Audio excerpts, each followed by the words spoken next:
Professor, posso tirar uma dúvida rapidinho? Em relação a dúvidas a respeito da atividade, a gente pode estar mandando e-mail para o senhor e tal, tranquilo? E-mail não, cara, porque assim, dificilmente eu vou responder assim, porque Certo. assim, eu acho melhor na aula, sabe? Na aula? Não, tudo bem. Eu só queria ver como é que seria a melhor forma. Aí o senhor prefere abrir espaço na aula do senhor no comecinho, ao final? Isso, no final. No No final, final, beleza, legal. então. Combinado. Obrigado, professor.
Já já a gente começa, pessoal.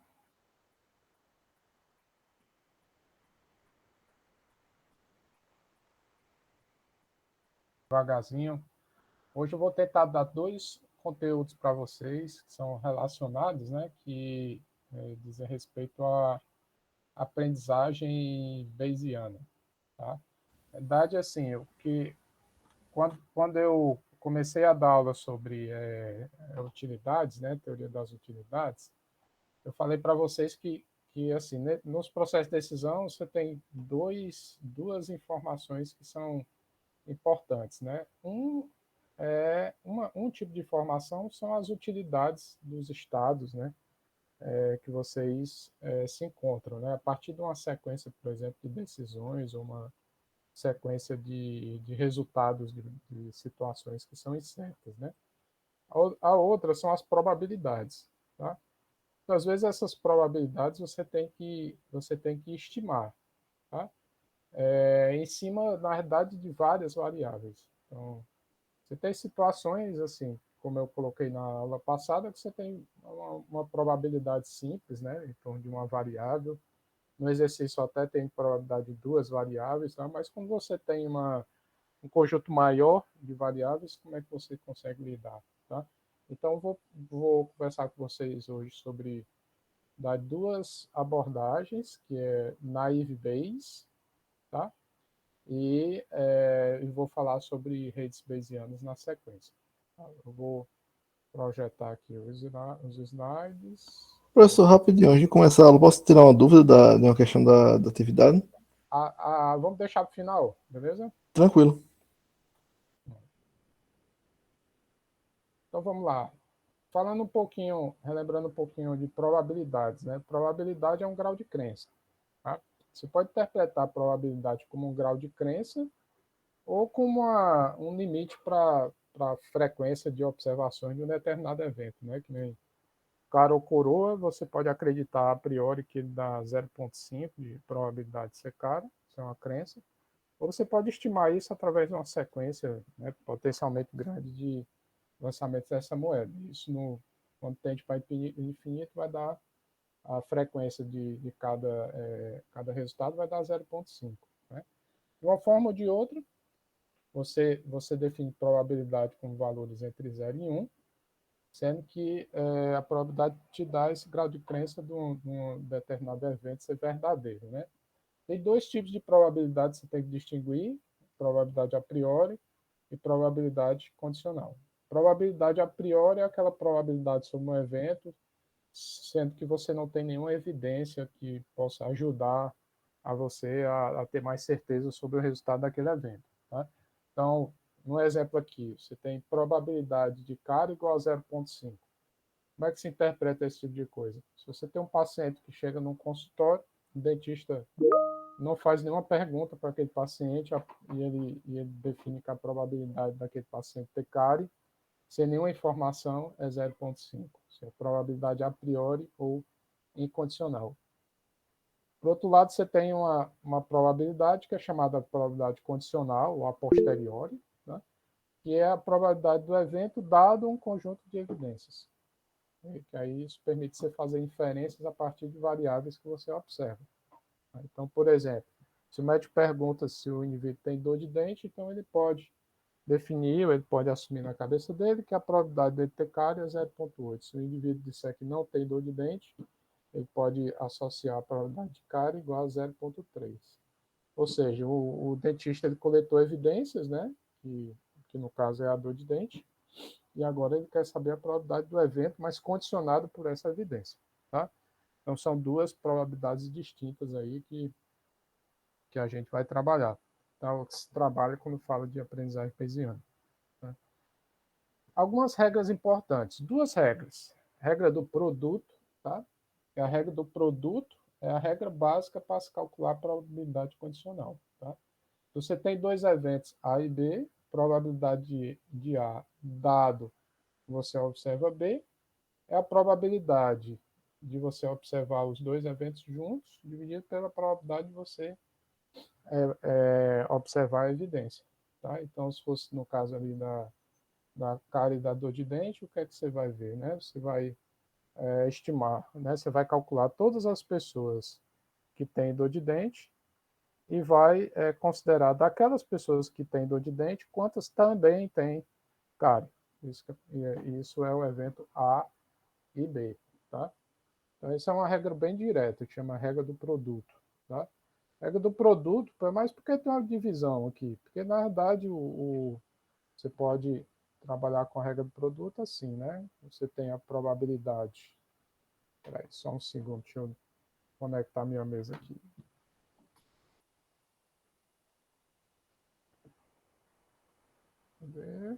Vai. Só um segundinho. Cadê?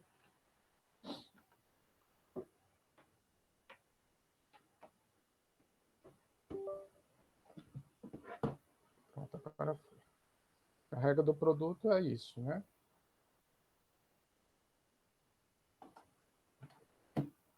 Você tem a probabilidade de A e B, um evento conjunto, probabilidade de A dado B, vezes probabilidade de B. Isso vai ser super importante, certo? Porque isso aqui a gente, na verdade, vai considerar... Ei, desculpa, espirrei. Isso aqui é um evento conjunto, tá? Um evento conjunto. Isso aqui a gente chama de probabilidade conjunta. Conjunto, ou em inglês, a gente chama de joint probability, certo? Então, a gente vai ver que isso aqui vai ser bem importante quando a gente estiver trabalhando com redes bayesianas, tá? Quando você tiver mais variáveis, isso aqui vai ser aplicado na sequência, tá? Voltando aqui ao slide, outra regra importante é a regra de Bayes. Tá? A regra de Bayes, na verdade, ela trabalha na relação entre essas probabilidades condicionais. Tá? Se você aplicar a regra aqui duas vezes, né? Ou seja, se você trocar aqui probabilidade A e B por probabilidade B e A, simplesmente você inverte aqui os eventos, você consegue transformar a regra do produto na regra de Bayes. Né? A probabilidade de B e A é igual à probabilidade de B dado A vezes a probabilidade de A, certo? Então, assim, a regra de Bayes ela vai ser muito útil nos casos em que você deseja estimar uma certa probabilidade condicional, mas é mais fácil você estimar a probabilidade condicional quando você inverte os eventos. Tá? A gente vai ver um exemplo aqui. Ó. que é no diagnóstico médico. Tá? Suponha que você quer saber probabilidade de uma pessoa estar com meningite, dado que ela tem rigidez no pescoço. Ou seja, probabilidade de um determinado diagnóstico, dado um sintoma. Tá? Que, na verdade, isso aí assim, é uma classificação, você pode pensar em vários exemplos que você tem. Na verdade, um evento importante, no caso aqui é a doença, mas pode ser uma falha, pode ser uma classificação de risco, pode ser um outro tipo de diagnóstico, e você tem as informações que são usadas para aquele diagnóstico, que no caso aqui é um sintoma. Tá? Então, ó, qual é a dificuldade de você calcular isso aqui, por exemplo, usando a regra do produto diretamente, tá? Você teria, ó, que calcular isso aqui, né? Ok? Usando a regra do produto diretamente. Então, você imagina como é a probabilidade de ter esse sintoma. Você pode, de repente, estimar usando as informações dos prontuários. Você pode pensar, por exemplo, que, sei lá, um hospital recebeu 10 mil pessoas no mês e 5 reclamaram que tem dor no pescoço. Claro que pode ter uma série de pessoas que o médico nem perguntou, né? Mas isso aqui é a gente pode pensar que grosseiramente a gente pode estimar essa probabilidade aqui olhando os eventos diretamente numa base de prontuários. Tá? Agora, essa daqui é que é um pouquinho mais complicado, porque o que é que você vai ter que ter, né? Você vai ter que ter essas 5 pessoas, tá? Vou aumentar um pouquinho, porque 10 mil parece muito pequeno. Dessas 50 pessoas, tá? Você tem que calcular quantas delas, de fato, também têm meningite. Okay? Só que, assim, para um sintoma desse, ninguém iria fazer, por exemplo, uma investigação mais aprofundada para essa doença, simplesmente para calcular essa probabilidade aqui, né? Probabilidade dos dois eventos ao mesmo tempo. Então, isso aqui muitas vezes vai ser subobservado, tá? Ou seja, você tem um sintoma qualquer, e você tem uma doença aqui que em alguns casos você sabe que a pessoa teve aquela doença, porque foi diagnosticada através de outros critérios, mas em muitos casos você não sabe. Tá? Então isso aqui começa a complicar, tá? A você estimar diretamente. Okay? A mesma brincadeirinha do carro lá que a gente estava trabalhando, né? Que a gente, assim, se a gente quisesse, por exemplo, calcular qual é a probabilidade de um carro estar em boas condições e um teste ser positivo? Seria, se todos os carros que você aplicou o teste que deram positivo, você vai investigar se ele tem ou não, se ele está ou não em boa qualidade, possivelmente usando outros testes ou fazendo uma, um procedimento que é mais caro do que você aplicar o teste. Então, não se faz isso normalmente. Mas o que é que se pode fazer? Você pode fazer o contrário. Você pode calcular isso aqui, né? Tá? Por quê? Porque essa probabilidade aqui é mais fácil de você estimar. Porque você vai considerar uma base de indivíduos que têm meningite, já conhecidos, e desses indivíduos, quantos de fato têm um sintoma dor de cabeça. Tá? Então, para isso que na verdade serve a regra de Bayes. Okay? Você, apesar de que a princípio parece ser mais complicado, que você transforma uma probabilidade em 3, né? Mas essas 3 probabilidades elas vão ser mais fáceis de estimar. Então, aqui, numericamente, o que é que você tem? Você tem aí as duas condicionais, né? Probabilidade de ter rigidez do pescoço, né? Que deu 1,20, que o evento aqui no slide foi muito mais frequente do que eu coloquei lá no quadro, tá? E a probabilidade de meningite é calculada em cima da incidência da doença na população, tá? Que aqui está 1 em 50 mil. E de todas essas 50 mil pessoas, digamos, desculpa, todas essas pessoas, que eu não sei quantas são, que tiveram meningite numa determinada região, 50% reclamaram de rigidez no pescoço. Aí você tem aí o 0,5 aí de probabilidade.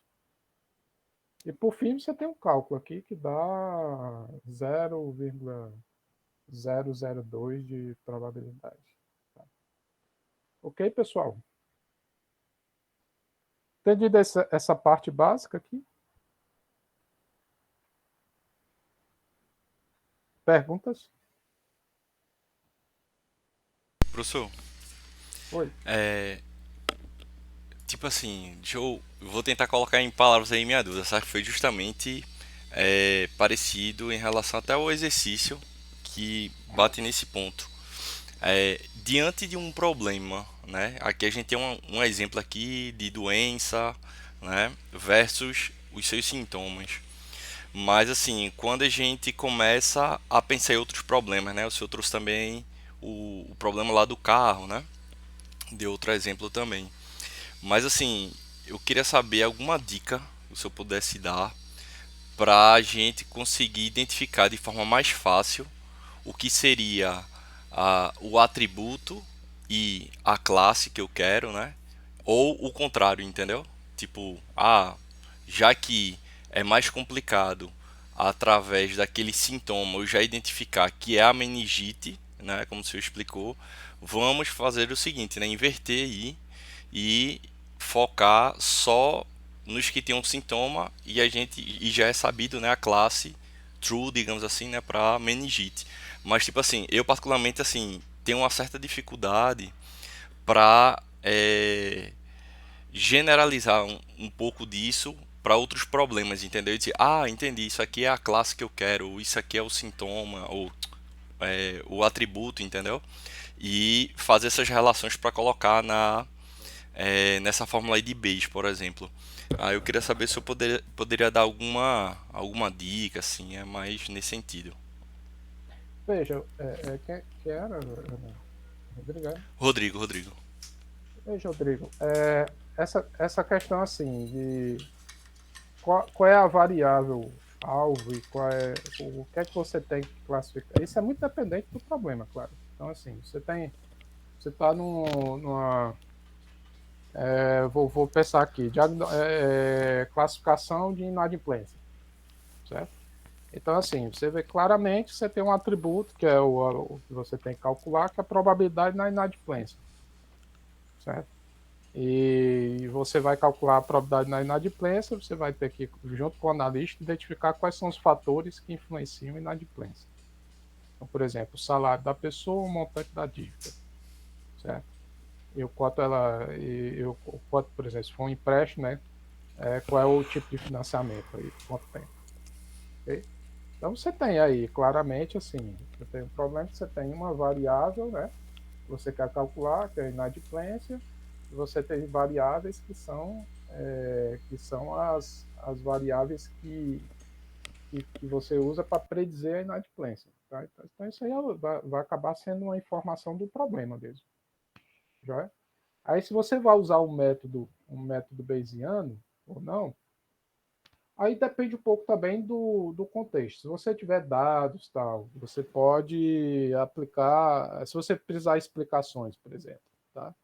Esse tipo de método pode ser interessante porque ele te retorna uma probabilidade que você pode interpretar isso aí, né? Então, assim, se você não precisa, aí você vai para uma linha mesmo, usar alguns métodos que a gente viu, né, lá atrás de aprendizado de máquina. Tá? Ok? Beleza, professor, obrigado. Ó, vamos aqui. Quando você tem mais de um atributo, né, que é o caso que eu acabei de falar. Imagina que você tem, por exemplo, né, você tem uma classe, vou citar o mesmo exemplo, né, que é inadimplência ou não, certo?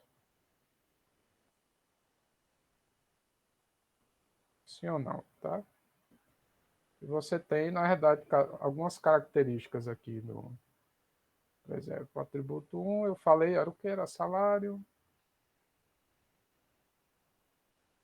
Eu falei, é, eu falei montante, né? Volume do empréstimo. E eu falei do tempo, né? Tempo do empréstimo. Então, são três variáveis. Então, o que é que eu quero, né, fazer? Eu quero predizer qual é a probabilidade desse evento aqui, que é a classe de inadimplência, dado uma combinação qualquer de variáveis. Tá? Imagina, por exemplo, que eu vou, por enquanto, vamos pegar aqui, esse salário é alto, salário baixo, volume alto, volume baixo, e aqui tempo longo e tempo, vou colocar tempo médio e tempo curto prazo. Tá? Longo, médio, curto prazo. Ok? Então, ó, em problemas práticos, o que é que vai acontecer? Você vai receber um indivíduo, por exemplo, que tem certas combinações aqui. Imagina, por exemplo, ó, que esse indivíduo é um indivíduo que tem um salário alto e pediu um volume baixo de dinheiro para pagar em pouco tempo. Tá? Ok? Então, assim, se você for aplicar, novamente, né? Se você for aplicar a regra do produto direto, o que é que você vai ter que fazer? Né? Vai ter que calcular isso aqui, né? Certo? Então, na tua base, se você está falando estimar isso através de dados, você vai ter que pegar o universo dos indivíduos que tem as mesmas características, tá? Desse indivíduo que você está querendo classificar, para calcular essa probabilidade aqui de baixo. E desses indivíduos, quantos pagaram empréstimo e quantos não pagaram, para você calcular essa probabilidade aqui no numerador. Ok? Simples, né? Mas apesar do raciocínio ser simples, por que isso pode ser complicado na prática? Porque talvez você não tenha dados suficiente e, além disso, talvez você não tenha um volume de dados, um volume de indivíduos com exatamente essa combinação de características. Ou seja, um número expressivo de indivíduos que têm alto salário pediram baixo empréstimo para pagar a curto prazo. De forma que você estimar esse fator aqui e esse aqui, não vai ser você não vai ter tanta confiança de estimar. Imagina se você acrescentar mais variáveis. Né? Se você tiver 20 variáveis, você vai ter que ter exatamente um certo volume de indivíduos com aquela mesma combinação dessas 20 variáveis para você conseguir estimar alguma coisa aqui. Tá?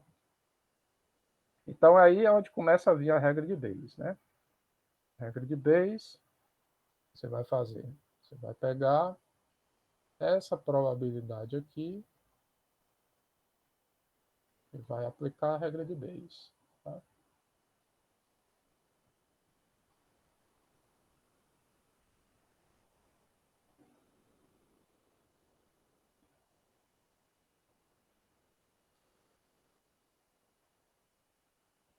Ok? Começar por aqui, né? Olha, isso na verdade não resolve ainda o problema, porque na verdade assim, você só adia o problema, porque de qualquer forma você ainda tem a necessidade de ter uma amostra de dados indivíduo com as mesmas combinações aqui de características e você quer fazer a inferência, tá? Então o que é que se pode assumir para simplificar? Aí vem a suposição do naive Bayes, tá? Naive Bayes, cujo nome naive significa inocente, tá? Inocente porque ele faz uma suposição muito forte, inocente, de que esses atributos A1, A2, A3, eles são independentes, tá? Independentes. Quando um conjunto de atributos ele é independente, a combinação desses atributos, você pode calcular a probabilidade simplesmente como o produto daquelas probabilidades. Lembrando, para ser mais específico, o que é independência? Independência, você você define a independência quando você observa isso aqui, ó. Probabilidade de A e B é igual à probabilidade de A, tá? Por exemplo, cárie e a cor do cabelo, certo? Então, assim, a probabilidade de ter cárie dado ter o cabelo loiro, o cabelo preto, é igual à probabilidade de cárie, porque são dois eventos que são independentes, certo? Então, se você tem A1, A2 e A3 independentes, aí eu vou colocar para cá, na verdade eu vou copiar e colar, porque sou esperto. Eita, eu sou mais ou menos esperto.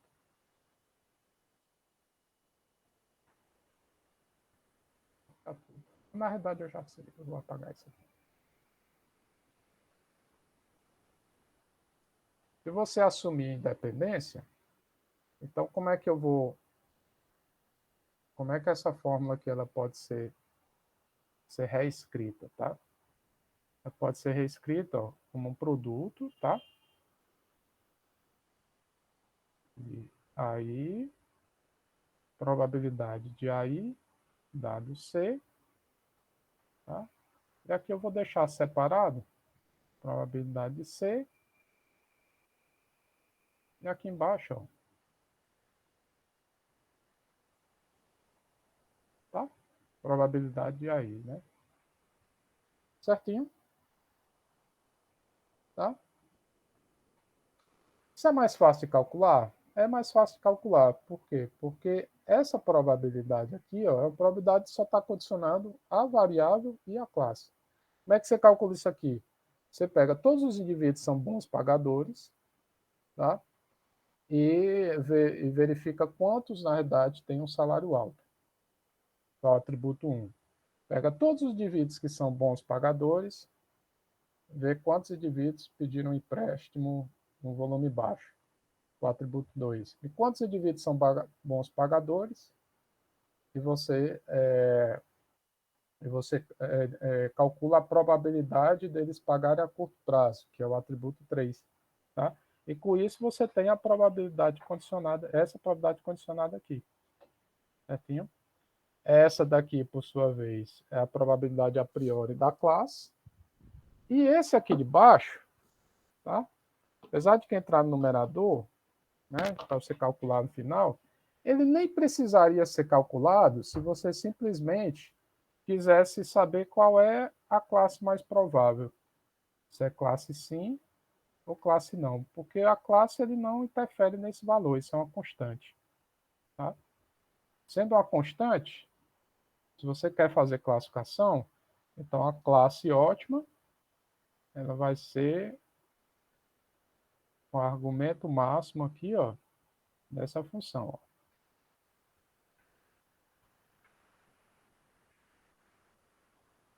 Tá?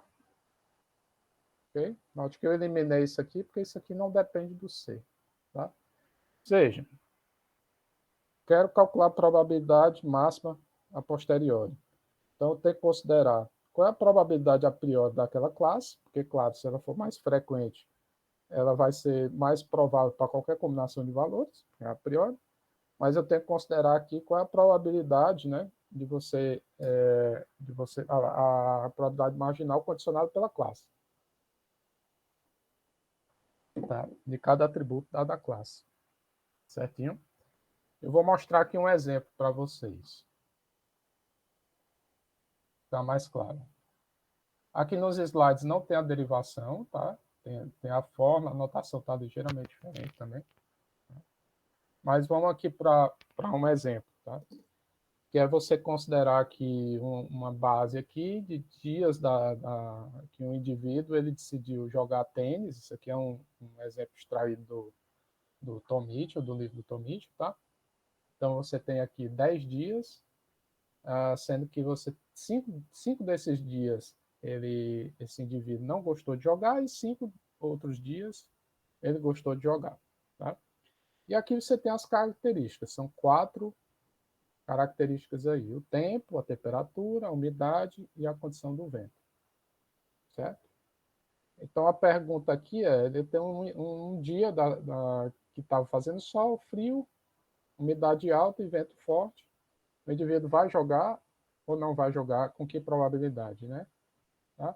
Então, note ó, que essa combinação aqui, ela não é observada aqui nos exemplos. Então, não tem nem aquela referência para dizer assim, esse indivíduo aqui jogou 10 vezes aqui com essa combinação e todas as 10 ele gostou de jogar, então a probabilidade é 1 dele jogar. Tá? Não tem isso. Então, você vai aplicar a condição aqui de Bayes, né, a suposição de que todos são independentes, e vai calcular a probabilidade usando o classificador ingênuo. Tá? Então vamos lá. Ó. Primeiro, para a classe sim, tá? Gosta de jogar. Então eu tenho aqui, ó, probabilidade da classe igual a sim. E agora, ó, a probabilidade de cada valor do atributo dado a classe sim. Então, primeiro, ó, probabilidade de sol, dado sim, probabilidade de frio, dado sim, alta, dado sim, forte, dado sim. E esse produto aqui, fazendo os cálculos, né, dá 0,0032. Tá?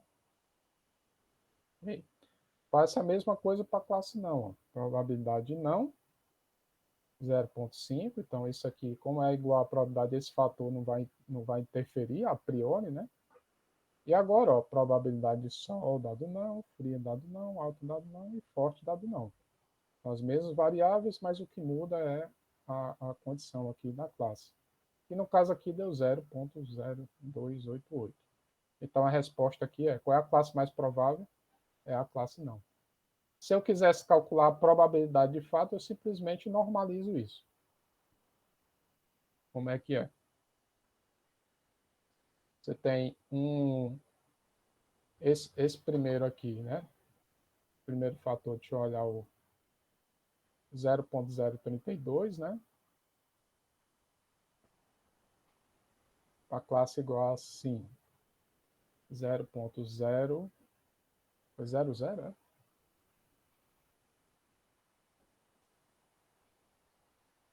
0,032 e para a classe não foi 0,0288, tá? Se eu quisesse calcular de fato a probabilidade da classe dado aquela combinação de atributos, para o sim seria 0,0032 dividido por 0,0032 mais 0,0288. Eu não sei quanto é que dá isso, mas isso daria um valor bem mais alto, tá? Isso para classe sim. E para classe não, probabilidade da classe. Pô, isso está endoidando. Classe igual a não seria 0,0288 dividido por 0,0032 mais 0,0288. Tá? Na verdade, esse valor é que vai dar muito baixo, esse valor vai dar alto. Tudo bem, pessoal?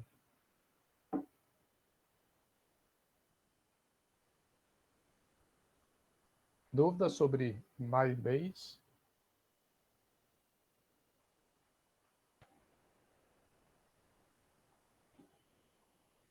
Yes or no? Tranquilo. Tranquilo? Tranquilo, professor. Esse algoritmo é bem simples, né? Você pode até ver isso como um sistema de pontuação, isso aqui. Dado para cada valor do atributo aqui, eu estou pontuando aqui um peso, né? Digamos. Você quer que o seu peso do atributo Sol para a classe do valor Sol, né, para a classe Sim, por exemplo. Então eu tenho um peso para a classe Sim e um peso para a classe Não. Se um for maior do que o outro, isso vai pesar realmente no cálculo da probabilidade final. Tá? Isso você pode usar para interpretar uma decisão. Né? Você pode dizer, não, o que é que pesou mais aqui? Talvez o que pesou mais aqui, por exemplo, ó, esse atributo aqui pesou muito, ó, que era 0,2 para 0,6. Esse aqui frio, né? Temperatura, não pesou nada. O cara tanto faz, o cara tá frio ou não, é 0,4, tanto para a classe sim como para a classe não. Tá? E esses dois aqui pesaram mais ou menos, mas esse primeiro atributo aqui foi o mais importante, tá? Porque quando você olha a probabilidade aqui do atributo dado a classe, você tem uma diferença muito maior quando você troca a classe sim pela classe não. Ok?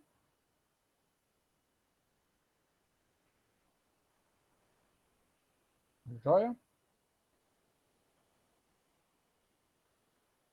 Isso é assim, esse classificador inocente, na verdade, ele é super usado, tá?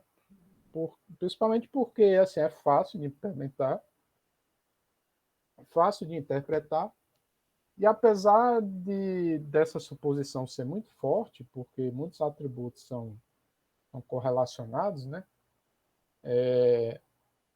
Ele funciona bem, tá? Em muitos casos funciona bem. E se você fizer, por exemplo, um tratamento prévio de eliminar atributos que são redundantes, né? Você tem um desempenho ainda melhor com ele. Quem levantou a mão? Ícaro. Uma dúvida. Na prática, se eu estiver criando um classificador, por exemplo, utilizando a rede bayesiana, e eu tiver atributos que eu sei que tem correlação, qual é a melhor coisa a fazer? Eliminar um deles dois? Não, para naive Bayes,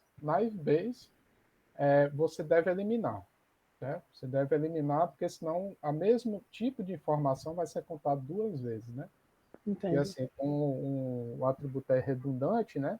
Correlacionado, ele é redundante. Então, é como se você estivesse contando o mesmo tipo de informação duas vezes. Certo? Entendi. Então, assim, para o naive Bayes é recomendado. Agora, se você tiver, por exemplo, que é o que a gente vai ver agora, com redes bayesianas, você pode tratar isso de uma maneira um pouco mais sofisticada, tá? Identificando que atributos são relacionados dentro do teu problema, tá? Entendi. Que aí é quando a gente vai entrar aqui, ó, para a rede bayesiana, tá? Para a rede bayesiana, na verdade, ela generaliza o naive Bayes, mas, mas não apenas para cálculo de classes, probabilidades de classes, mas de probabilidades conjuntas de variáveis, tá? Deixa eu voltar aqui, ó, para a primeira coisa que eu falei para vocês na aula, né? Uma das primeiras coisas, ó, que é essa probabilidade aqui, ó, tá? Quando você tem dois eventos, né? Eu chamo de dois ou mais eventos, né? Eu já chamo isso de probabilidade conjunta, tá? Então eu vou usar uma notação aqui, ó, para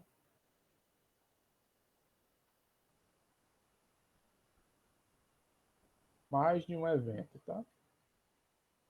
Tá? Se eu tenho n variáveis, isso aqui é a probabilidade conjunta, probabilidade da combinação das variáveis, tá? Joint probability. Que é algo muito importante, porque se você tiver a probabilidade conjunta para um certo conjunto de variáveis, você pode fazer qualquer tipo de inferência sobre elas, tá? E eu vou dar um exemplo aqui, ó. Vou mostrar aqui, ó. Vou pegar aqui o slide certo, ó. Imagina que você tem isso aqui, ó. Isso aqui você tem duas variáveis, ó, cárie e dor de dente. Cada um assume dois valores.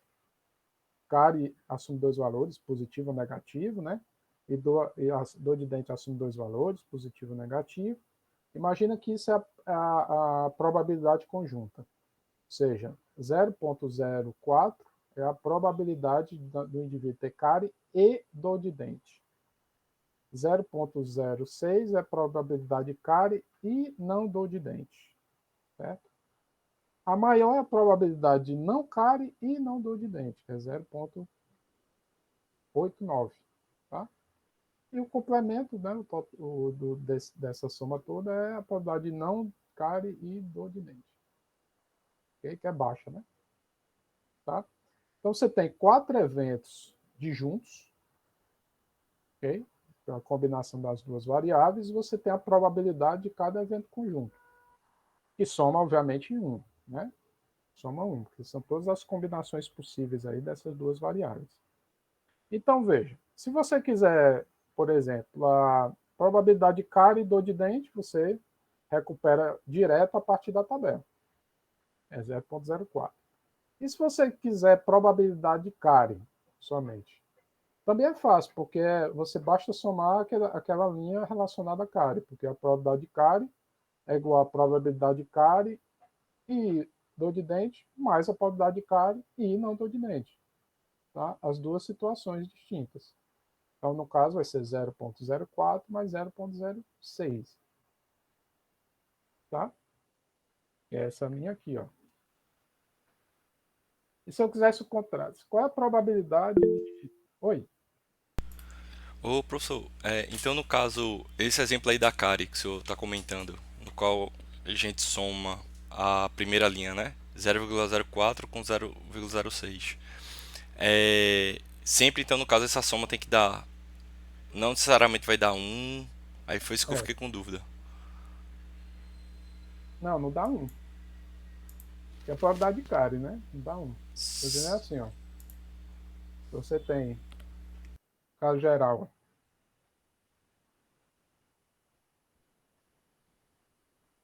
você tem dois eventos, né?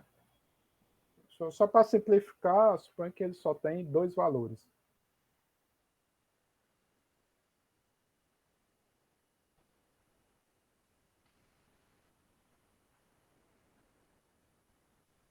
Não B, certo? Ok? Certo. É variável. Se você fosse calcular, por exemplo, no caso de várias variáveis, o que é que seria? Seria mais complicado, claro, né? Probabilidade de A1 seria igual a probabilidade de A1 e todas as combinações possíveis das variáveis restantes, né? De A1 mais, né? Mais. Tá. Certo? Mas você teria, se você tiver, por princípio, alguma forma de calcular a probabilidade conjunta, você consegue calcular a probabilidade desses eventos combinando aí, combinando aí as variáveis. Tá? E mesmo as condicionais, porque as condicionais, se você quiser calcular a probabilidade de cárie e dor de dente, isso vai ser o quê? Vai ser pela regra do produto, vai ser probabilidade de cárie e dor de dente, você já tem a informação, 0,04, dividido pela probabilidade de dor de dente. E, na verdade, é essa soma aqui da coluna, 0,04 mais 0,01. Tá? Então, assim, se você tem a probabilidade conjunta, você consegue inferir qualquer coisa sobre aquelas variáveis. Tá? Por mais complicado que seja a pergunta que você esteja fazendo. Entendi. Então, no caso, a questão do 1, que assim, eu tava com dúvida em relação à questão do complemento. Então, para eu chegar aos 100% aí dessas probabilidades, seria a soma de tudo, né? Todas as Uhum, combinações aí, não é isso? exatamente. Ah, beleza. Ó, 0,04 mais 0,06 mais 0,01 mais 0,89. Beleza. Isso Obrigado, soma 1. professor. Joia. Então vamos lá. Como é que. Agora vamos brincar aqui, porque aí a gente vai entrar na construção das redes bayesianas, né? Que quando você tem uma, uma combinação de variáveis, você pode ordenar essas variáveis de alguma maneira, tá? E aplicar sucessivamente a regra do produto. Tá? Então, ó, o que é que você vai ter aqui? Ó? Probabilidade y1 e yn, né? Estou supondo n variáveis aqui que eu estou chamando de y. Ela é igual à probabilidade yn dado a combinação das anteriores, y1 e até yn, vezes a probabilidade de y1 até yn. Ou seja, isso aqui é a aplicação uma vez da regra do produto, onde você está calculando a probabilidade da última variável aqui na ordem, dado a combinação das anteriores. A combinação das anteriores, você está tratando isso como um evento. Tá? Então, você tem aqui probabilidade de A dado B vezes probabilidade de B. Porque o B aqui é uma combinação. Né? Se você aplicar sucessivamente isso aqui, certo? Você vai ter, na realidade, algo que vai progressivamente simplificando as probabilidades aqui. Deixa eu escrever aqui para 3, né? Ou para 4. Vamos. Vou apagar isso aqui. Imaginar aqui que a gente vai ter uma quarta variável. Isso aqui, ó, vai ser probabilidade de A4 dado A3, A2 e A1 vezes probabilidade de A3, A2, A1, que é probabilidade de A3, dado A2, dado A1, vezes probabilidade de A2, dado A1, vezes probabilidade de A1, tá? Certo? Bom, isso aqui se chama teorema da multiplicação de probabilidades.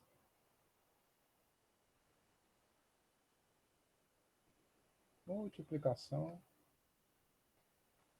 das probabilidades, tá? Se eu souber que uma determinada variável ela é independente de outra, então cada probabilidade dessa aqui ela pode ser simplificada. Por exemplo, vamos imaginar aqui que eu tenho a informação de que essa variável A1 ela é independente da variável A3, uma vez que eu já sei A2. O que é que isso quer dizer? Isso quer dizer o seguinte, que para eu inferir algo sobre A3, eu só preciso de A2, eu não preciso de A1. Então, essa probabilidade aqui, ela seria reescrita dessa forma, tá? A3 dado A2, certo? Então, assim, que seria muito mais fácil de você estimar, né? Que você só tem duas variáveis, do que essa que você tem três variáveis. Então, aqui eu já estou dando gosto de algumas coisas. Primeiro, se eu quiser calcular a probabilidade conjunta, eu aplico o teorema da multiplicação das probabilidades, onde vai resultar num produto de probabilidades condicionais. Se eu conseguir identificar que variáveis são independentes entre si, essas probabilidades condicionais aqui, que a princípio são complicadas, elas podem ser reduzidas para probabilidades condicionais mais simples. Tá? Isso é a base da rede Bayesiana. Tá? Estou introduzindo a rede Bayesiana. O que é que ela vai conter? A rede Bayesiana ela vai conter três tipos de informação. Tá? Primeiro, quais são as relações de independência entre os atributos? Quais são as probabilidades a priori dos atributos que são totalmente independentes? E quais são as probabilidades condicionais dos atributos que são dependentes entre si? Tá? Em cima dessas relações de dependência é que se constrói uma rede propriamente, em que você vai ter cada variável do teu problema vai ser um nó da rede, e cada arco vai indicar se aquela variável ela é dependente ou não do nó antecessor. Tá? Okay? E a partir dessa informação, se você tiver as relações de dependência, as probabilidades, tanto a priori como condicional, você vai ter a distribuição de probabilidade conjunta. Certinho? Então vamos ver um exemplo aqui de uma rede Bayesiana. Né? Quando eu falei, ó, rede Bayesiana, você tem uma variável, vai ser um nó da rede para cada variável. Cada variável ela pode estar conectada a outras variáveis através de arcos direcionados, tá? Que indicam qual é a relação de dependência. E cada nó vai ter uma probabilidade condicionada pelas variáveis que estão ligadas a ela. Por exemplo, aqui é um exemplo que é extraído do livro do Ayman, né? do Russell Novak. Imagina que você tem aqui 6 variáveis, né? Num contexto que você está monitorando uma floresta, né? E você tem a informação, por exemplo, que tem um princípio de incêndio na floresta, tá? Ou tem, na verdade, princípio, você tem um fogo na floresta, você tem um fogo no acampamento, tá? Na área de acampamento, tá? E você tem outras informações que você pode usar para inferir as probabilidades desses eventos aqui que são mais importantes, que tá tendo uma tempestade, teve raio, teve trovão e tem ônibus no acampamento, que eventualmente pode soltar uma fagulha aí e causar o fogo no acampamento, tá? Essas são as relações de dependência para esse exemplo. Depois eu vou mostrar como é que se constrói isso. Oi. O senhor pontuou que tem que ser acíclico, né? O gráfico, né? O grafo. Não existe nenhuma forma de a gente lidar com um grafo cíclico nessa questão? Eu vou já dizer por que é que não pode ser ciclo, tá? Certo. Porque senão você não consegue estimar a probabilidade conjunta. Tá? Eu vou já falar. Vamos aqui para a estrutura. Ó. Cada nó desse tem uma probabilidade condicional, ó, que é a probabilidade condicional para os pais da variável. Então, por exemplo, essa fogo no acampamento, quais são os pais? São tempestade e ônibus de turismo. O que quer dizer isso aqui? Olha, o fogo no acampamento depende do ônibus de turismo, porque o ônibus pode causar um incêndio por causa de um escape, né, uma faísca do escapamento, coisa assim, tá? E o fogo no acampamento pode ser causado, por exemplo, por uma tempestade, ok? Porque aí, por exemplo, a tempestade aqui, ó, no caso, o que é que está acontecendo? Ela, qual é a interferência aqui, ó?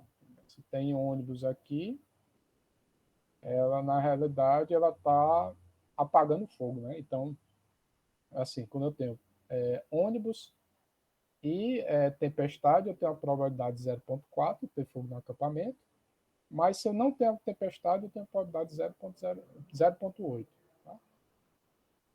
Então, aqui eu tenho as condicionais. Ó. Aqui, só para um esclarecimento, aqui já é a condicional, né? Não é a conjunta. Então, é a probabilidade de fogo no acampamento, dado tempestade ônibus, dado tempestade não ônibus, dado, certo? Ok? Da mesma forma, eu tenho para o evento não fogo do acampamento. Tá? Todas essas colunas aqui tem que somar um, né? Que é fogo ou não fogo, dado uma combinação de variáveis dos pais, que é tempestade, ônibus e turismo. Certinho?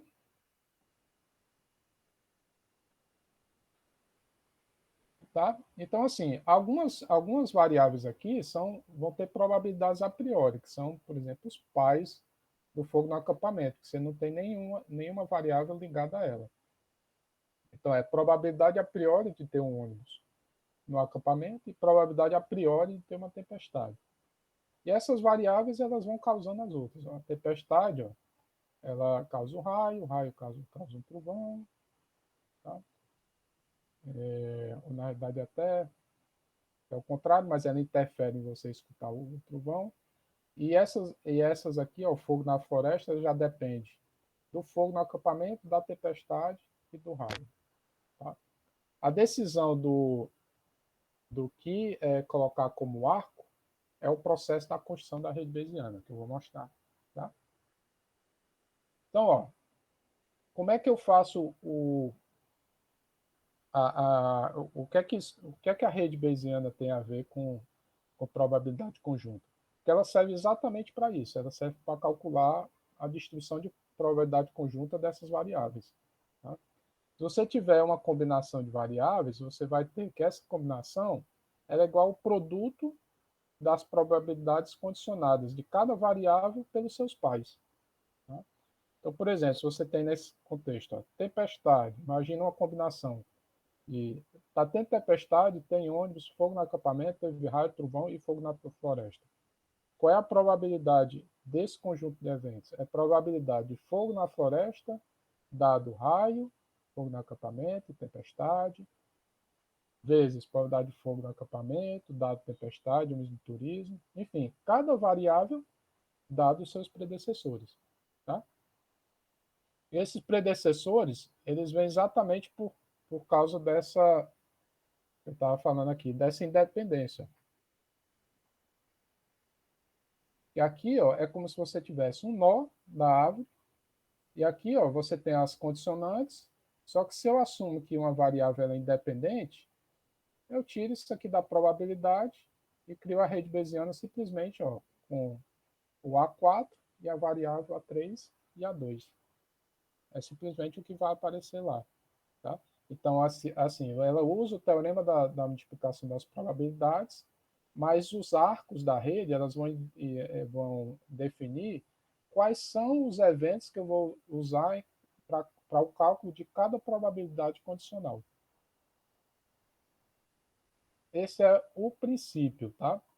E aqui, assim, tem as informações sobre independência, tá? E aqui eu vou passar um exemplozinho, que é um outro exemplo do Ayman, que é bem, na verdade, é bem prático, tá? Olha, que é fácil de interpretar. Imagina que você tem uma vizinhança que ela tem um alarme contra roubo, certo? Só que existe dois fatores de incerteza nesse alarme. Okay? Primeiro é o seguinte, esse alarme ele nem sempre toca quando está acontecendo um roubo de fato, certo? Por um defeito do alarme. E um outro problema dele é que, às vezes, pequenos tremores de terra eles acionam o alarme. Tá?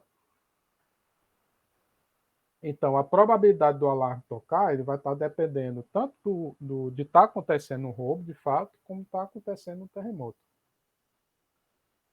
Certinho? Tá? E as outras duas variáveis de respeito a esses dois vizinhos aí, chamado John e Mary, e os dois, quando escutam o alarme, eles tendem a chamar a polícia, só que tem também um fator de incerteza aí, associado. No livro, diz que Mary tem um problema de audição, então, muitas vezes, ela não escuta o alarme. Aí, por isso, por exemplo, que a probabilidade aqui dela chamar a polícia, dado que ela escutou o alarme, é 0,70. Né? Já o John tem outro fator de incerteza, que ele, às vezes, ele confunde o telefone dele com alarme e ele chama a polícia quando não tem, quando o alarme não está tocando. Né? É por isso que assim a probabilidade do John chamar a polícia, dado que o alarme é falso, é relativamente alta aqui. É 0,05. Ok? Tá? Essas são as variáveis do problema, né? E que você tem roubo, terremoto, como as raízes, né?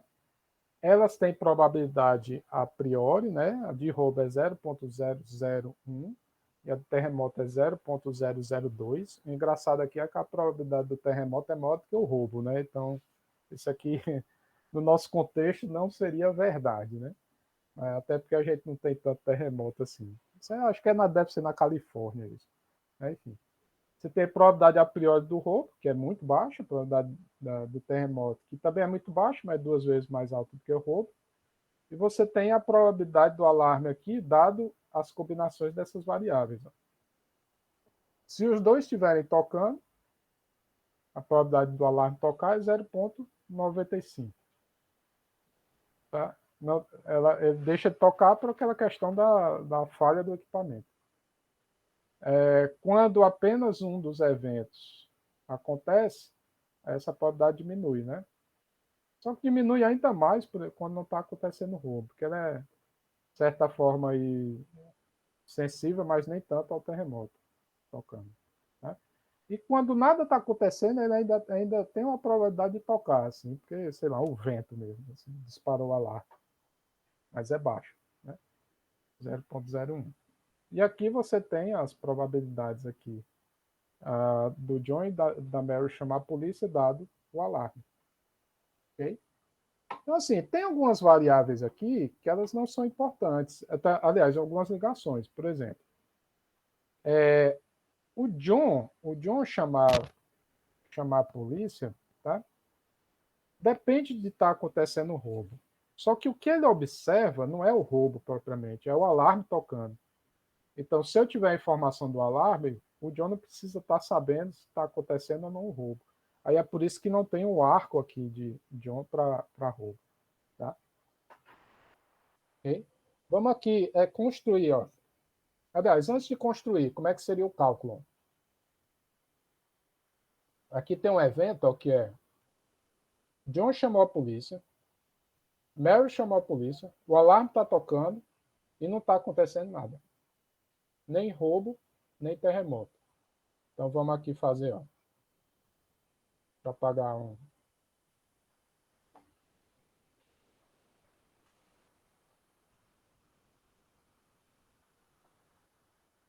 Então ó, probabilidade ó, do John chamar a polícia, Mary chamar a polícia, o alarme está tocando e não está acontecendo nada.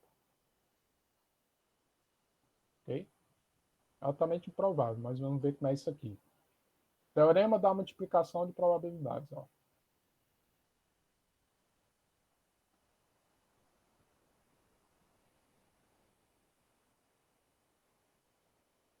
Ok? Na sequência, vezes probabilidade de Mary dado as anteriores, né? A, I, não R, I, não T. A terceira variável, o alarme, dado não R, I, não T. Quarta variável, probabilidade de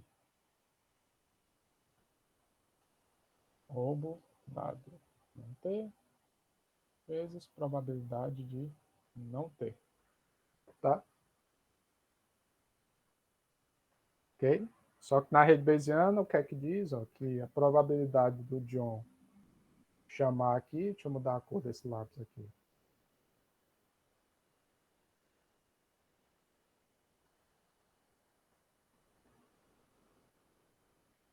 Probabilidade do John chamar... Aliás, o John chamar a polícia só depende do alarme, tá? Aí isso aqui, como é que eu sei? Isso é uma coisa do problema, porque assim, o John, você pode assumir aqui que ele não tem comunicação com a Mary. Se ele tivesse algum tipo de comunicação com a Mary, por exemplo, se ele visse a Mary na janela chamando a polícia e isso influenciasse ele chamar a polícia, então eu teria que considerar isso aqui na rede bayesiana. Eu teria que ter um arco, por exemplo, de John para Mary ou de Mary para John, dependendo da ordem que você colocar na rede. Né? Se o John ficasse olhando para a janela e ele escutasse o alarme, fosse olhar a janela e visse um ladrão, ou ao contrário, né, ele não escutasse o alarme, mas ele olhasse para a janela e visse o ladrão, então eu teria que colocar um arco também de John para roubo. Certo? Mas aqui eu estou assumindo que a única informação que ele tem dentro do problema é o alarme. Ele não tem acesso a se está acontecendo ou não o roubo, nem se está acontecendo o terremoto. É por isso que o que sobra aqui é essa probabilidade de John dado o alarme, que na rede bayesiana está representado aqui nesse nó. John dado o alarme, certo? Que é 0,90. Apareceu 0,90 aqui. Tá? Da mesma forma, na outra probabilidade, ó, por um raciocínio similar, Mary só depende do alarme. Já o alarme depende das duas variáveis, porque as duas, estando presentes, assim, influenciam no disparo do alarme. Né? Aqui, roubo e terremoto, elas não dependem. O terremoto, no caso, o roubo. Tá?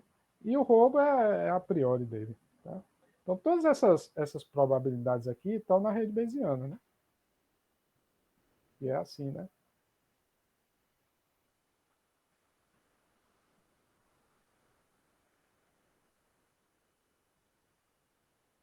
Ok? Então, essa probabilidade aqui, ó, vai estar aqui, essa do meio.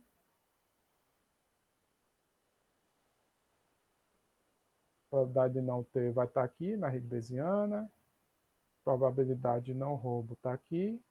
Probabilidade de John dado A está aqui. Probabilidade de Mary dado A está aqui. Então, o produto dessas variáveis aqui, ela vai dar a probabilidade aqui dessa combinação de eventos, que no caso vai ser pelo cálculo vai ser 0, é bem baixo, claro, né? 0,000062. Ok?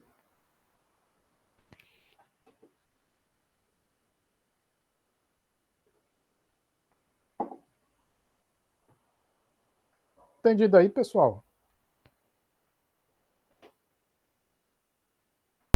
Certo, professor.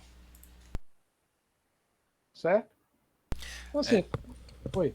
No caso, professor, tanto essa rede quanto só a parte lá do Navy Buys, a gente só leva em consideração dois resultados possíveis, é isso? Por exemplo, Dois? disparou ou não disparou, ligou ou não ligou. Não, Rodrigo.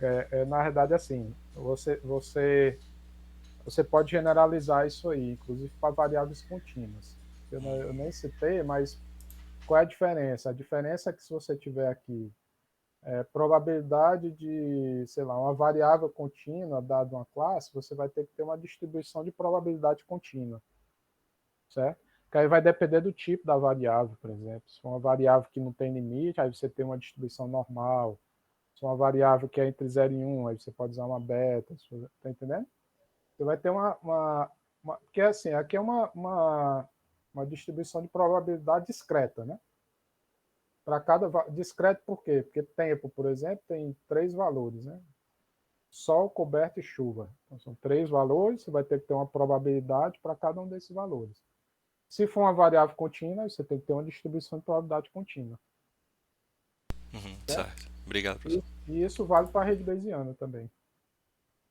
Tá? Se você tivesse, por exemplo, variáveis aqui contínuas, teria que ter probabilidade contínua condicionado por outra contínua também. Certo? Isso aí não é problema. O que é problema para a rede Bayesiana é mais a inferência quando você quer outras probabilidades aqui. Eu falei assim que isso aqui é um evento conjunto, um evento único, né?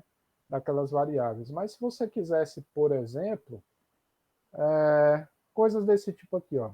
Qual a probabilidade do alarme estar tocando? Não, eu vou fazer uma coisa que é mais natural. Qual a probabilidade do roubo estar acontecendo, dado que o John e a Mary chamaram a polícia? Certo? Isso aqui é uma inferência que faz mais sentido aqui, porque como é que isso é usado pela, é, pela polícia, né? Se o John e a Mary chamaram, vamos ver aqui. Se eu vou ou não atender ali, porque eu tenho que ter uma crença se aquilo dali é um roubo ou não. Aí beleza, e agora, né? Como é que eu sei? Olha, mas lembre-se, se eu tiver a probabilidade conjunta, eu tenho tudo. Porque isso aqui, ó, o que é que eu posso fazer? Eu posso aplicar a regra do produto aqui, tá? Certo? Ok? Primeiro passo. E cada uma dessas variáveis aqui, eu posso calcular usando a distribuição de probabilidade conjunta. Ó. Essa daqui é John e Mary, e alarme, e roubo, e terremoto, mais John e Mary, mais. Aliás, desculpa, e alarme, e roubo, e não terremoto. Ou seja, eu fixo os valores de John e Mary e vario aqui os valores das outras variáveis, que no caso vão ter 8, né? Porque cada uma é binária aqui, certo? John e Mary, sei lá, não alarme, e roubo, e temperatura, e assim por diante, para ter o cálculo desse evento, a probabilidade desse evento aqui. Tá? Mesma forma eu posso fazer aqui. Tá? Isso é que é complicado para a rede Bayesiana, porque é um problema NP-hard. Ou seja, para qualquer pergunta que você fizer para ela calcular a probabilidade. Então, às vezes, tem métodos que são aproximados. Né? Porque dá para sacar aqui, se eu tiver um número muito alto de variáveis e variáveis contínuas, isso aqui vai começar a explodir de combinações aqui de eventos. Né? Enfim, A inferência exata é um problema em P-hard. Então tem que ter inferências aproximadas aí. Certinho? Certo, professor. Aí no caso entram aquelas técnicas lá de polda, essas questões também, né? Não. Isso aí são métodos, é outra coisa. Isso aí tem, por exemplo, como é o nome do pacote que é até da Microsoft, que é. Eita! Infer.net. Peraí, depois eu vou ver se é que eu vou postar na turma. Que aí você define a estrutura da rede bayesiana e eles têm uns métodos internos para fazer a inferência. Entendeu? Então é isso aí. A Constituição, na verdade, acho que são três questões importantes. Uma é como construir a rede, ou seja, definir quais são as variáveis que são dependentes, independentes. A outra é como estimar essas probabilidades aqui, porque tem casos que você vai ter dados suficiente, outros casos não. Mas uma coisa interessante desses métodos é o seguinte, é que você pode combinar a crença de especialista com dados. Porque talvez assim, você não sabe exatamente qual é a probabilidade de terremoto, mas um especialista ele pode te dizer, por exemplo, oh, isso aqui é muito baixo. Aí você define um valor ali, pluga um valor definido por um especialista. Ou você tenta fazer uma estimativa, né, calcular uma estimativa a partir de dados. Você tem, né? Tá? Então são as duas coisas. Você pode combinar conhecimento especialista com dados para estimar essas probabilidades. Isso é um ponto. Se você tiver a estrutura da rede, as probabilidades, você tem a rede bayesiana. E a outra questão é usar os métodos de inferência. Aí assim, é uma ferramenta poderosa, que aí, com isso aqui, você pode fazer qualquer pergunta. Né? Tá?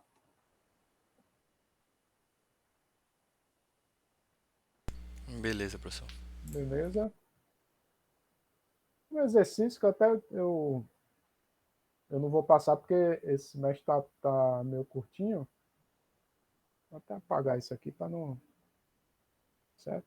Aqui estão as variantes, né, da aprendizagem, né, que às vezes também tem método que tentam definir estatísticas para calcular as dependências entre variáveis, né, porque você pode pensar assim, que uma correlação ela pode dizer se duas variáveis é dependente, só que aí você tem que fazer você tem que fazer teste com múltiplas variáveis, né, para tentar descobrir o que é independente e condicionada pelas outras. Então, a estrutura é um probleminha complexo. Então, novamente, o melhor é você ter a estrutura definida pelo especialista e depois você usar os dados para estimar as probabilidades de forma mais tranquila. Ok?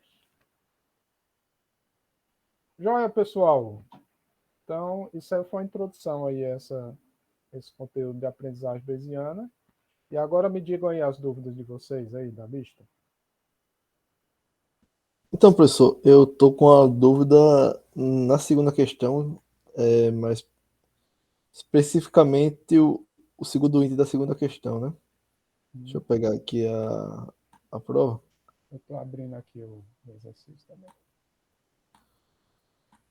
Segundo item da segunda questão. Deixa eu compartilhar.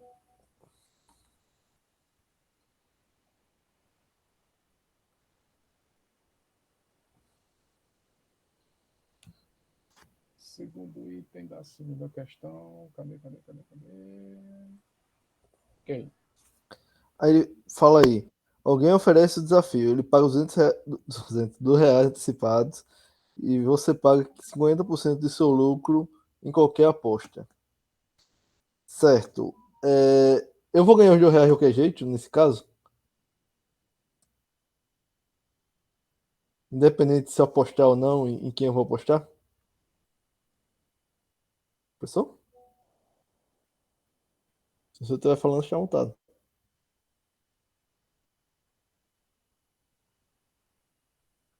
Foi mal. Não, se você aceitar o desafio, né? Não, então, como quando ele falou antecipados, eu achei que eu ganhava de qualquer jeito. Então podia pegar os R$ 2, tá no bolso e. Ele paga 2, você paga. Não, é só você aceitar, né? Então. Aí é festa, né? Não, é porque eu já pensei assim, ele já tá me dando R$ 2 para ganhar 50 centavos de volta. Então, Não, mas a questão é exatamente se você aceita ou não o desafio. uhum. Então, Mas, por exemplo, se você não. Oi. se eu perder, eu não fico no prejuízo também, no caso, né? Se você não aceitar o desafio, você entra na primeira questão, né? No primeiro item. Certo? Certo, entendi. Aí, Aí você tem as três opções: não apostar. Ou apostar em Bob ou apostar em Joe. Agora aqui você aceita o desafio ou não aceita. Certo? Agora, se você certo. aceitar o desafio, aí realmente não faz sentido você não apostar. Né? Aí você teria, aceita o desafio, o que é que você vai fazer? Você vai apostar em Bob ou em Joe? Uhum. Mas aí, Certo? por exemplo, se eu perder, eu também não tenho penalidade, né? Se você perder, Porque você assim, perdeu o quê? porque sim, eu vou botar o valor da aposta, R$ 1. Só que eu ganhei dois, né? Ah, Então o real que sobra fica pra mim? sim. Só Ah, que nem entendi. sempre, só que dependendo das probabilidades associadas a Bob e Joey, pode ser melhor você não aceitar esse desafio, porque você vai ter que dividir, cara, né? Nesse primeiro caso aí, assim, a intuição diz assim que se você apostar em Bob, vai ser legal, né? Agora, assim, se você, por exemplo, acreditar que o Joey vai ganhar, tá? O melhor é você não aceitar esse desafio, porque aí você vai ter que dar R$ 5 o cara, né? E se você não aceitar o desafio, você vai lucrar sozinho 10. Então, esse é o equilíbrio aí que você tem que fazer as contas. Ah, entendi. Então eu considero também as possibilidades do primeiro nesse segundo, né? Mesma coisa, Ah, entendi. tá? Porque você vai mudar, as probabilidades vão ser a mesma, né? De Joe e Bob ganhar.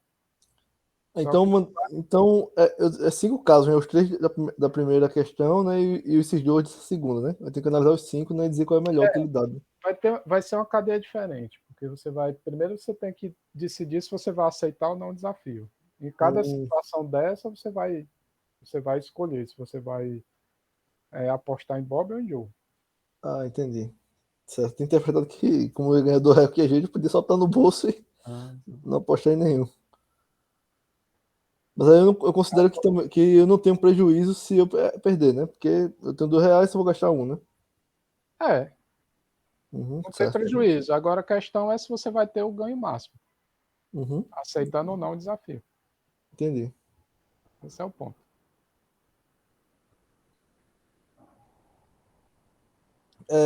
Na primeira questão, professor, aí é uma coisa mais de formalismo da árvore. O senhor pode subir um pouquinho na primeira Sim, questão? sim, sim.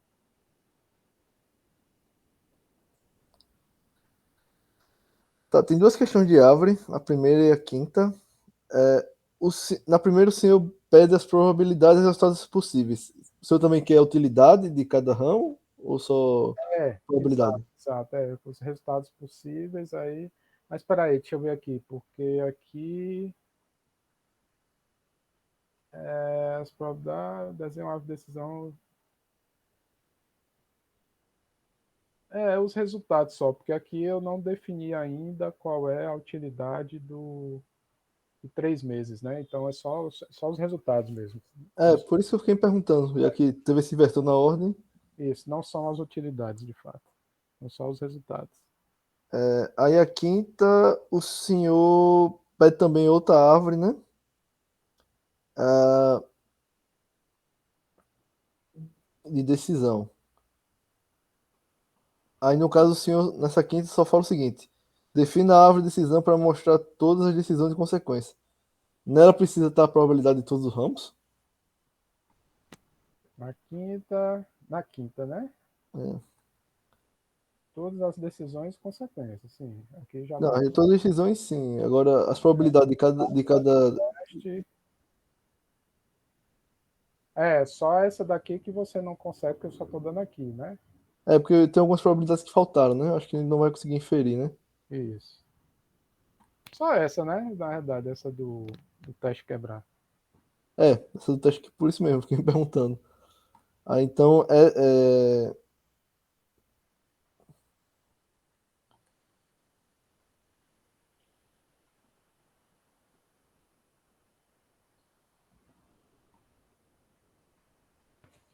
É isso. Então tranquilo. Obrigado, professor. Ah, beleza.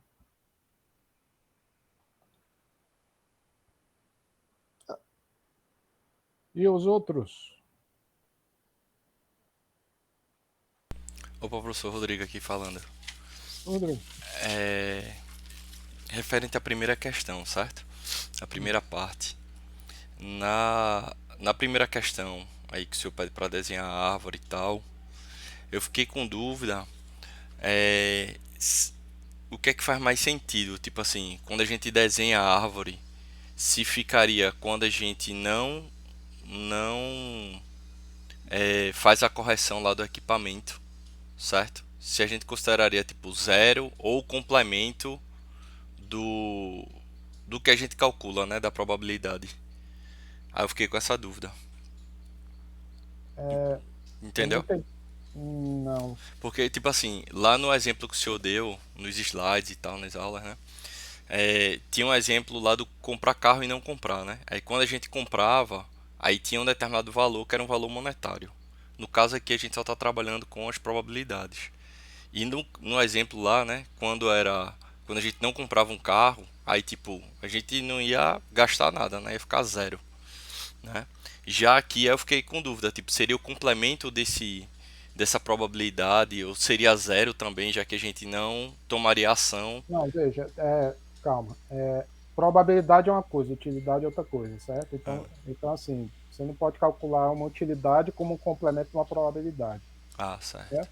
Então, vamos lá. A pergunta anterior era assim, era a respeito dos resultados. Aí é o seguinte, você vai, na árvore de decisão, você vai ter que ter nó de decisão Uhum, e nó de incerteza. isso, E nos nossos terminais são os resultados possíveis, que no caso aí é equipamento quebrar ou não quebrar, isso. certo? Beleza. Então tranquilo. Mas então esse cálculo da incerteza a gente também chega a colocar ou não? Nesse aqui sim, né? Pronto, Nessas beleza. probabilidades. São as probabilidades, pronto. Beleza, certo. E em relação à questão 5 que é a construção lá da árvore, né, mais complexa, eu fiquei na dúvida do seguinte: ah, quando leva em consideração, né, do equipamento quebrar após o teste, aí eu fiquei com as seguintes dúvidas, né? O equipamento ele pode quebrar se o teste for positivo, for negativo ou independente. E a outra dúvida também que eu fiquei foi esse quebrar, né? Esse estado, né? Tipo, o equipamento quebrou após o teste. É o mesmo estado quando a gente toma a decisão de realizar o conserto, né? Ou seria tipo uma quebra, entre aspas, diferente. Minha dúvida em relação a isso é tipo, Entendi a pergunta. entendeu? Entendi. Você tem a primeira pergunta é o seguinte: você realiza o teste. O equipamento quebrou ou não quebrou? Isso. Isso aí não importa o Se valor eu se é positivo ou ou se é negativo, negativo, tá, beleza. certo? Aí se ele não quebrou, aí você vai observar se é positivo Sim, ou sim. negativo, e em cima disso você toma as decisões. Certo. E quando quebrou é independente. Se quebrou pelo teste ou se quebrou pelo reparo, aí tá Mas é o mesmo estado, assim, é o o mesmo quebrou, estado. né? Então Né? ficaria estilo aquela Tá quebrado. sequência lá que o senhor deu um exemplo da gente fazer testes sucessivos, por exemplo, né? Pra ver se valeria a pena comprar o carro ou não. O estado é o mesmo, tá Uhum. quebrado. Pronto, beleza. Show. Obrigado, professor. Tem outro colega aí que quer entrar dúvida também. Opa, Opa, professor, boa tarde. tá. Ainda em relação aí no caso seria a questão 6. Quando, para a gente montar lá a utilidade esperada, o cálculo da utilidade esperada, eu vou pegar a utilidade dos 12 meses e multiplicar pela probabilidade de 0,9 do teste não quebrar o equipamento e 0,1 pela utilidade zero, é isso? O que vai acontecer aí é o seguinte, é que você vai ter no início, para essa ramo nesse ramo da árvore, que você define aplicar o teste, certo? Então, assim, você vai ter na sequência quebrar ou não quebrar, né? Então, isso aí vai multiplicar vai multiplicar a utilidade esperada em toda a sequência posterior, tá entendendo? Então, por exemplo, ó, você aplica o teste, certo? Aí, digamos que a probabilidade lá dele não quebrar, no caso aqui, é 0,9. 0,9, né? Isso. Então, assim, se ele quebrar, tá? Onde é que isso vai ser importante? Para essa decisão de você aplicar ou não o teste, né? De você decidir, né? E se você decidir, vai ter dois resultados possíveis. O equipamento quebra ou não quebra. Aí um é 0,9, outro é 0,1. Se ele quebra, você já tem a utilidade, que é a utilidade dele quebrar, né? Do estado quebrado, né?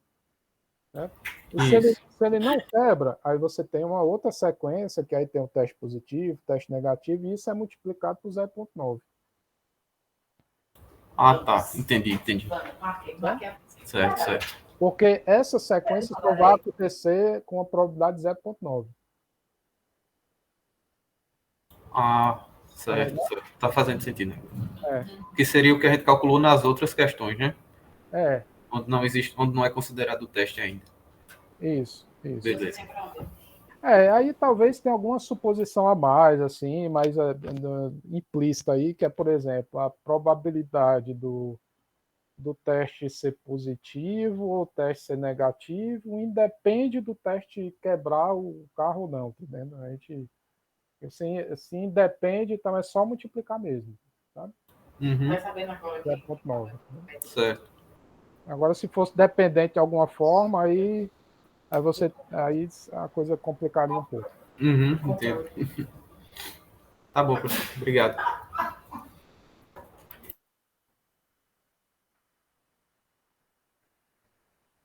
Mais dúvidas, pessoal?